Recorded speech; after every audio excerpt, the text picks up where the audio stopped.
বুকে লাথি মেরে ফেললেন এবং বাকি আইনজীবীরা তাকে ডিফেন্ড করতে নেমে পড়লো কেন? আমি অর্জুন সিংকে দিয়ে শুরু করব। অর্জুন বাবু, আজকে সকাল থেকে আপনারা রাস্তায় নামলেন, পুলিশ আপনাদেরও ধাক্কাধাক্কি করলো, আমি দেখলাম, লাইভ আমরা টেলিকাস্ট করছিলাম। আমার প্রশ্ন হচ্ছে অর্জুন বাবু, একজন কাউন্সিলর বুকে লাথি মেরে একজন বয়স্ক মানুষকে মেরে ফেলবে, ডেড, মৃত্যু হয়ে গিয়েছে মানুষটা, নেই আর মানুষটা, সেই কাউন্সিলর তারপর অ্যারেস্ট হবে, প্রতিবাদ করলে আপনাদেরও টেনে হিঁচড়ে নিয়ে যাওয়া হবে। আমার প্রশ্ন হচ্ছে, এই রাজ্যে তার মানে আইন শৃঙ্খলার দরকার নেই, পুলিশ সিস্টেমটা তুলে দেওয়া হোক, তৃণমূল কংগ্রেস নামুক, তৃণমূল কংগ্রেসের ক্যাডাররা নামুক আইন শৃঙ্খলা রক্ষা করতে। বলুন স্যার। না, পশ্চিমবাংলায় আইন শৃঙ্খলা নেই, তৃণমূলের রাজ চলছে, তৃণমূল শাসকের আইন চলছে, আইনের শাসন এখানে নেই, এটা সবাই জানে। আপনারা কেন, বাংলার প্রত্যেকটা মানুষ জানে। এই কাউন্সিলর অ্যাডভোকেটও আছে, অ্যাডভোকেটকে মানে ওই কালো কোটটাকে আজকে কলঙ্কিত করেছে।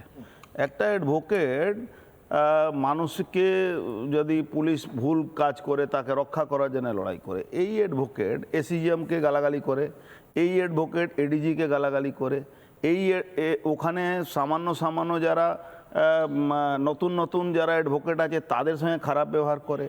প্লাস এর আগে আপনারা তো এই ঘটনা জানেন, এর আগে ওর অপোনেন্টের তৃণমূলের একজন কাউন্সিলর, ছোট্টু নাম, তার ভালো নাম এখন মনে পড়ছে না, তাকে ভোটের দিন মেরেছিল।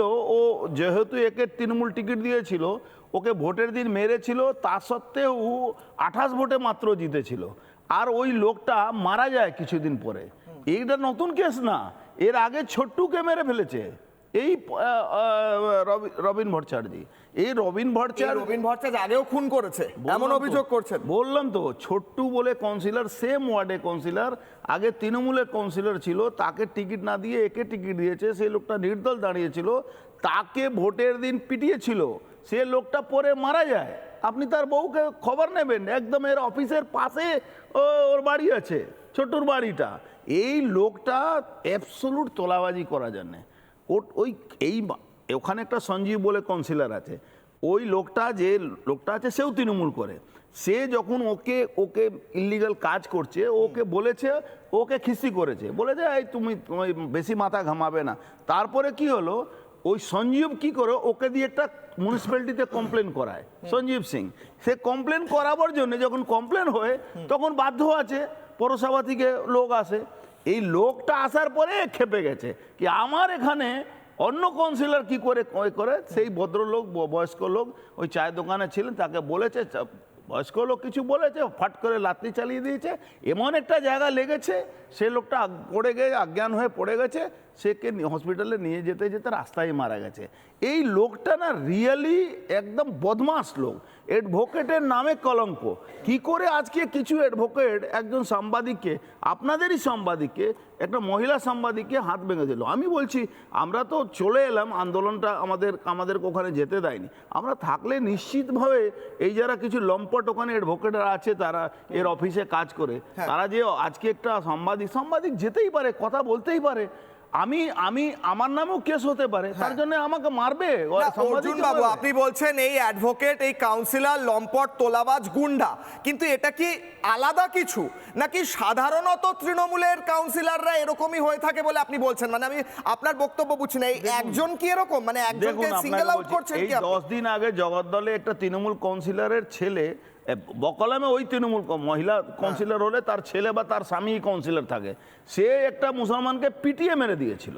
এই 10 দিন আগে জগদ্দলে আপনি ঘটনা শুনেছেন। তো ওখানে কাউন্সিলর মানে তোলাবাজ, কাউন্সিলর মানে মারবে, খুন করবে, কোনো অসুবিধা নেই। কিছুদিন আগে নৈহাটির বিষ্ণু অধিকারী অপ্রকাশ্যে গুলি চালিয়েছে, 6 রাউন্ড গুলি চলেছে, তার মধ্যে 2-3 জনকে অ্যারেস্ট করেছে, বিষ্ণু অধিকারীকে পুলিশ ডেকে ছেড়ে দিয়েছে। তো এরকম ওখানে লেগেই আছে, প্রত্যেকটা জায়গা কাউন্সিলর বা তোলাবাজি করবে, বা জোর করে মারামারি করবে, লুট করবে, আর পুলিশ আর বলবেন না। এই রবিন ভট্টাচার্যকে কালকে মিডিয়া ঘটনা হওয়ার পরে খড়দা থানা নিয়ে গিয়ে ওসি নিজের ঘরের মধ্যে সারা রাত ওকে রেখেছে, ওখানে খাইয়ে দাইয়ে ওকে জামাই আদর করে সকালবেলা কোর্টে পাঠিয়েছে।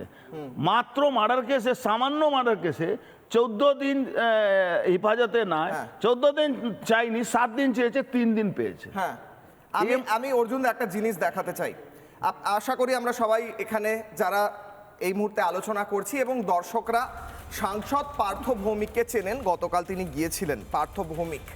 পার্থ ভৌমিকের একটা বক্তব্য আমি শোনাতে চাই। তার আগে পার্থ ভৌমিকের বক্তব্য শোনানোর আগে তিনি পৌঁছেছিলেন গতকাল রাত্রে এই ভদ্রলোকের যখন মৃত্যু হয় বলতে তাকে খুন করা হয়, তার আগে পৌঁছেছিলেন ভদ্রলোক যার মৃত্যু হয়েছে তার ছেলে। পার্থ ভৌমিককে কি বললেন শুনুন, তার পরিপ্রেক্ষিতে পার্থ ভৌমিক কি বলছেন ভালো করে শুনুন, দরকার আছে শোনা। শুনুন। আমাকে দেখতে হচ্ছে এত বড় লোকদার হয়ে গেছে, খুব বড় কাউন্সিলর আমাদের পাড়ার, বিরাট বড় কাউন্সিলর। আর বাবাকে রাতে দিনে মেরে ফেলতে স্যার, এই যে ঘুমাচ্ছে আবার ঘুমিয়ে পড়েছে, আর উঠবে না।